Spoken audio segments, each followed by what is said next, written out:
keputusannya akhirnya banyak film Indonesia yang masuk ke Busan?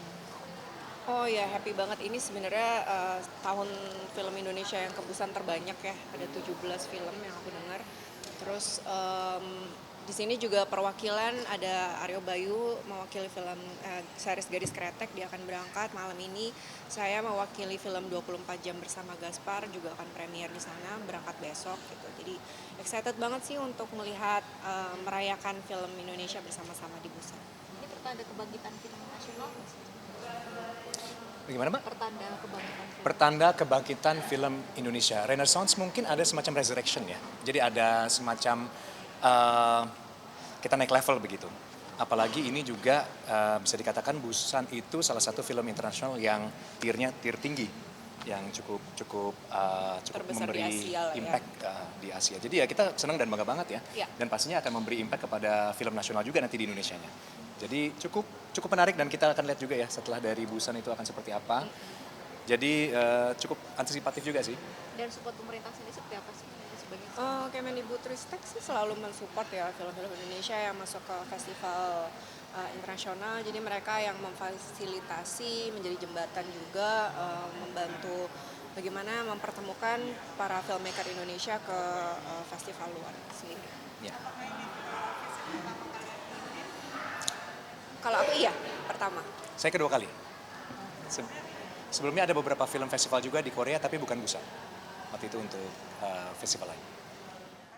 Q&A, terus ada awarding night segala macam. Jadi ya pengen cepet-cepet nyampe sih untuk melihat seruannya seperti apa. Tapi dari kalian pribadi nih, sebenarnya apa sih yang pengen ditunjukkan ke orang-orang internasional terkait film Indonesia?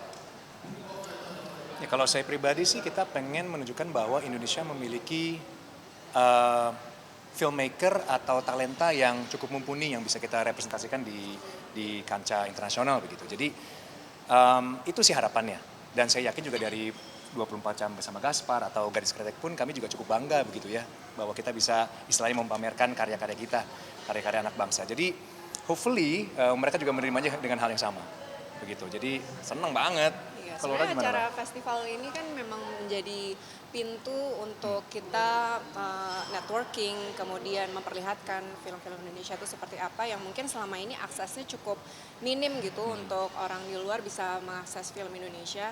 Dan ini adalah salah satu cara untuk bagaimana filmmaker Indonesia memperlihatkan hasil-hasil film Indonesia ini seperti apa, supaya nanti ke depannya mungkin akan lebih mudah lagi sebagai pembuka jalan untuk memamerkan film-film Indonesia yang lainnya di kancah internasional. Mungkin ada kendala nggak sih untuk sampai pada Busan ataupun festival film lainnya untuk film Indonesia sendiri? Kendalanya apa ya? Sebenarnya kendala itu mungkin di diplomasinya ya, lebih administratif.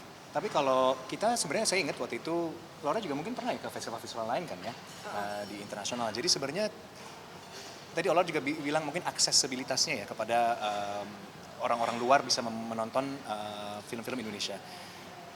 Itu sih yang pengen kita coba dorong tahun ini di Busan.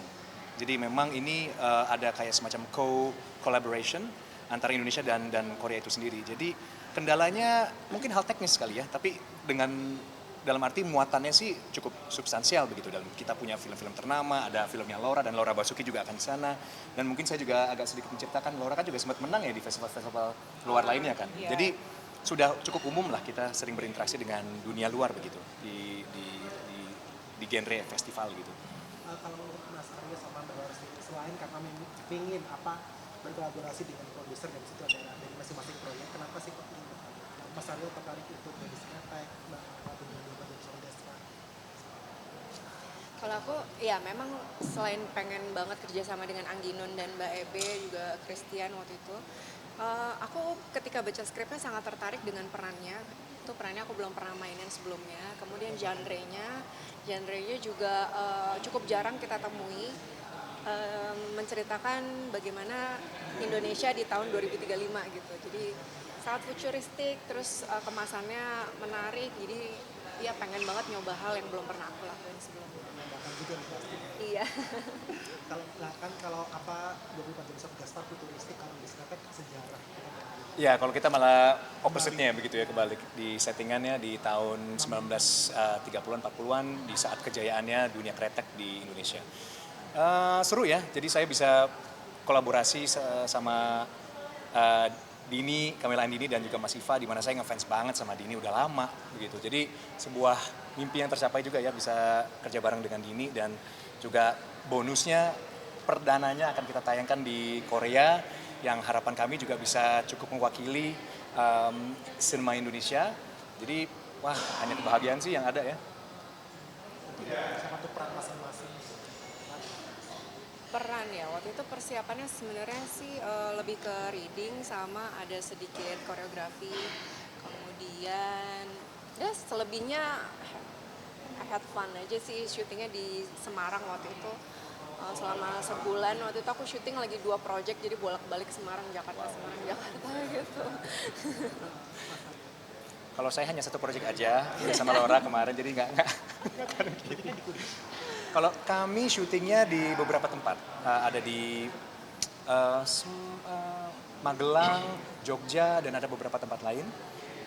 Mungkin sesimpel kalau saya hanya cara mengelinting rokok yang zaman dulu, ternyata susah banget. Susah banget. Istilahnya tuh tingwe, linting dewe kalau bahasa Jawanya ya, jadi melinting sendiri. Nah, itu ternyata susah banget.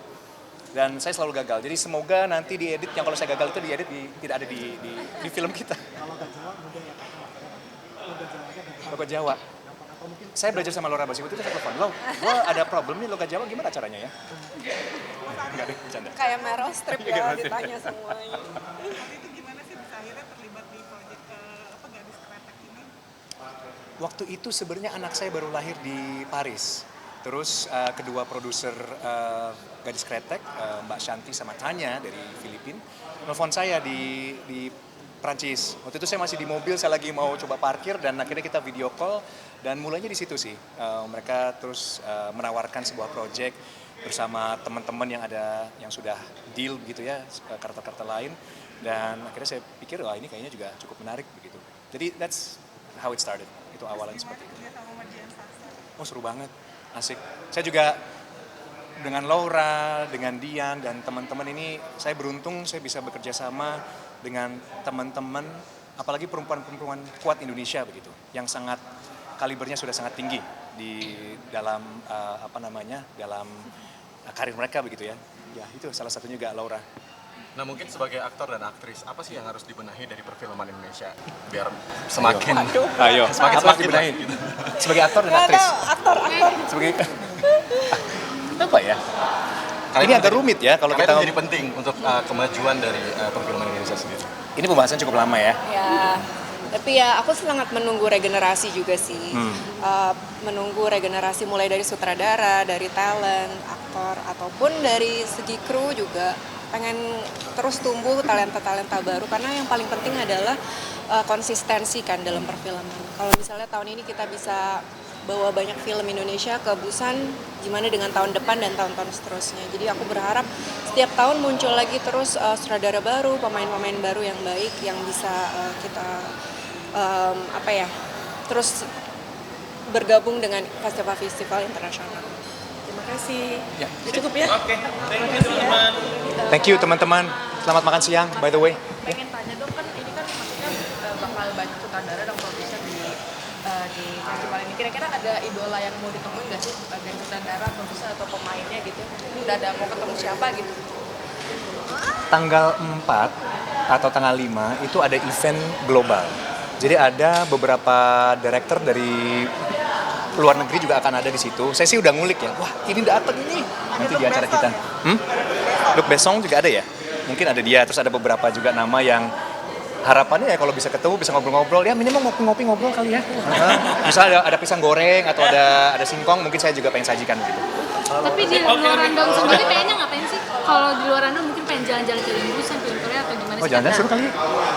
Korean barbecue lah. Nanti kita akan ada live report deh sana. Biasa surprise. Ya, Instagramnya Bubu ya. Teman-teman makasih ya, saya apresiasi sekali.